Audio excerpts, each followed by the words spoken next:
Hey guys, I wanted to demonstrate to you how I do some propagation in the wintertime. This will work for most of your hardwood cuttings that will root this way, like pomegranate, mulberry, and fig. Today I'm doing more figs. So I like the cup method. I start off with some very cheap Lowe's or Home Depot topsoil, and I mix that probably about 60% perlite. Perlite is this coarse white styrofoamy type stuff, but it's not styrofoam. But you want something that drains well, because moisture is a big problem when you're trying to have success rooting cuttings. You can have a lot of rot, and moisture leads to rot, so you need good draining soil. On that note, I like to root in clear cups so that I can see what's going on. I can see it rooting. What I do is I'll take my nippers and I cut the sides like that.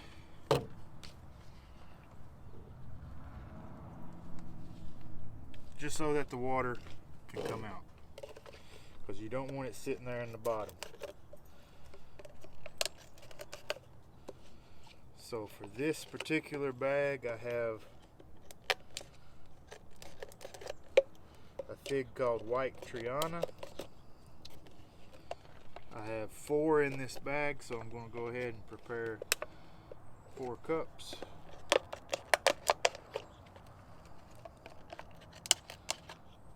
Now figs will root without a rooting hormone, but they will root more vigorously and faster with a rooting hormone.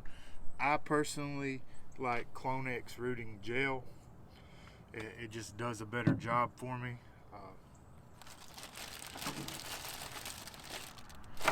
So these cuttings were wax dipped to prevent them from desiccating, drying out.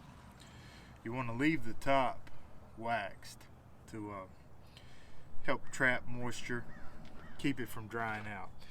The bottom, however, you're going to want to break or scrape off that wax, because we want it to be available. And then I'll nip off the end.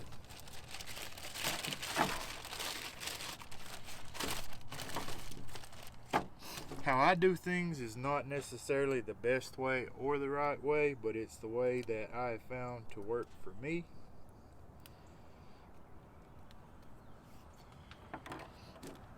Now with a fig tree, you have these buds, and typically you'll have 2 little buds and then a scar, and it kind of looks like a crazy smiley face.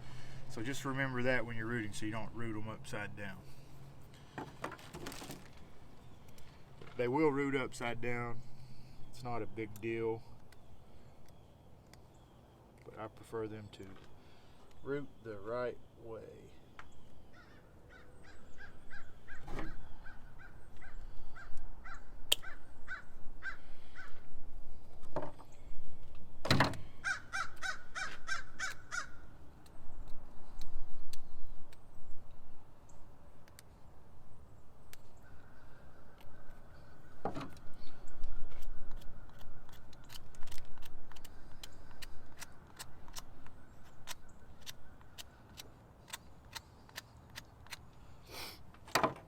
So, since I have multiple varieties here and I have multiple varieties going inside, I like to just use a Sharpie and label the variety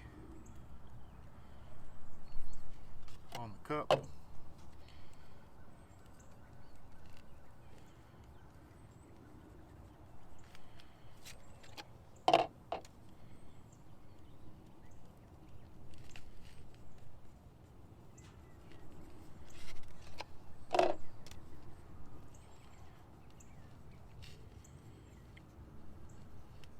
I try to do it as I go with the varieties. That way we don't get confusion and mislabel something later on.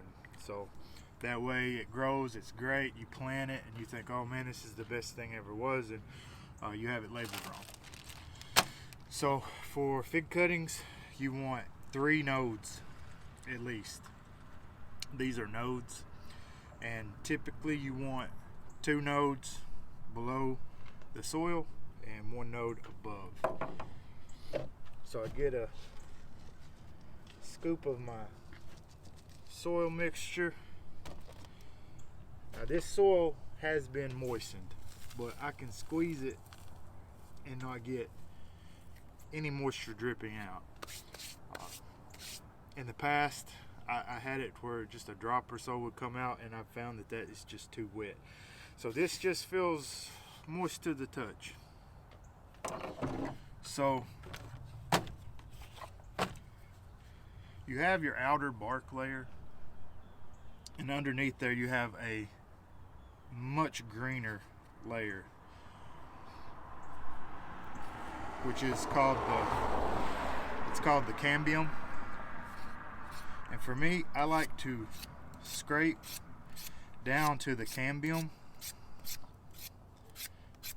especially around the nodes.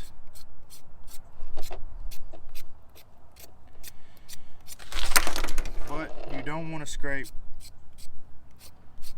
past that to the white wood. Now, this is one point I do differently than some, because I don't think it matters that much. Some people say you have contamination. For me, I just dip the cutting into my rooting hormone. I go through quite a bit when I'm doing this. It's not that big a deal to me. You do as you like. It is cold outside, so this is gelled up, but it is a gel already. I just dip a little, and I take my finger and I rub it all over the exposed cambium, and I stick my fig cutting in. I try to not have it pushed against the bottom, but down in there. And then it'll go into a tote like this right here. And I will show you later what I do with these totes, but these totes act as a humidity chamber in my office. So the cuttings will go inside here, and there'll be a seedling mat underneath there that'll keep the temperature in the 70s. And it'll create a warm, humid environment for these cuttings to be stimulated and begin to root.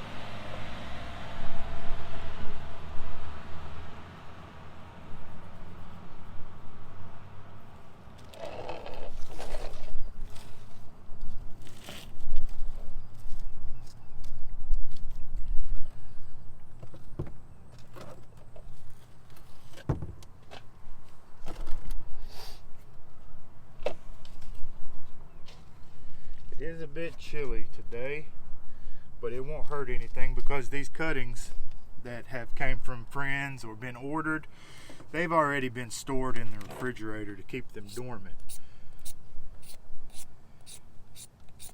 Now this cutting here is a little stubby. I had to cut a little bit of it off because it was dried out some. But there's still 3 nodes, and it's a good thickness, about Sharpie size. I got a little carried away here with the rooting gel, but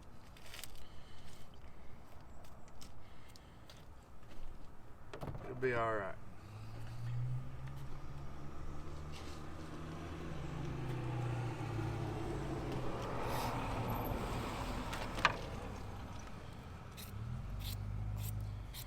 As far as fig varieties go, they're amazing fruit, the fig. I think there's over 800 varieties of figs, and you can find figs that taste like honey. You can find figs that are just what we call sugar figs. They're extremely sweet.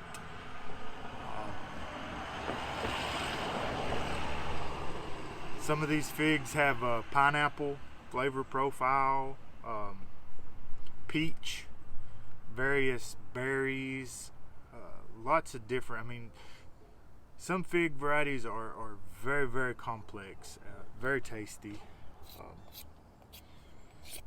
So they're a very interesting fruit. I really like fig trees. Here in the south, where we have so much rain, a tight-eyed variety is preferred because figs have an opening at the bottom called an ostiole, or an eye, and it allows bugs, moisture, all sorts of things to get in there. Some varieties actually will seep, you may even call it honey, from the ostiole, and you'll find honeybees and wasps, ants, all sorts of things attracted to that drip and that little droplet of honey stuck to that ostiole.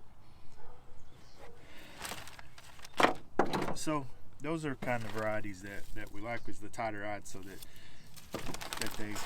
they don't take damage.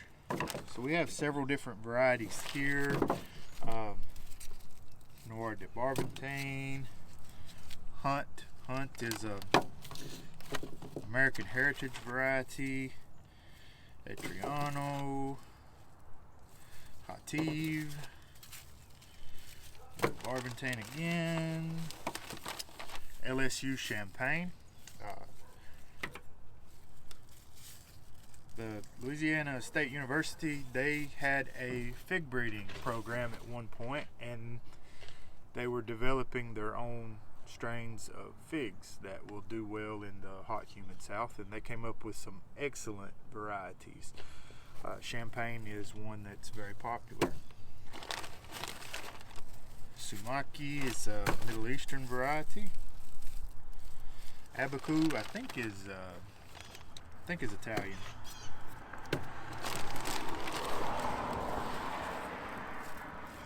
Sangradose. Macul. This is a Middle Eastern variety that was discovered, I believe, in Pennsylvania. It may be Syrian. Smith. So Smith is probably one of the most coveted American Heritage varieties. I have never gotten to eat one. They say that the fig itself is ugly as homemade sin, but it is delicious. And it is very good in the South. So I have lots of varieties to get started here. I won't bore y'all with that. It's just a repeat of what I've done already. And then I will make a second video showing you guys what I have set up in my office as far as humidity chambers and what kind of little trees you can expect to see from it. Alright, thank y'all. I'll see you in a little bit.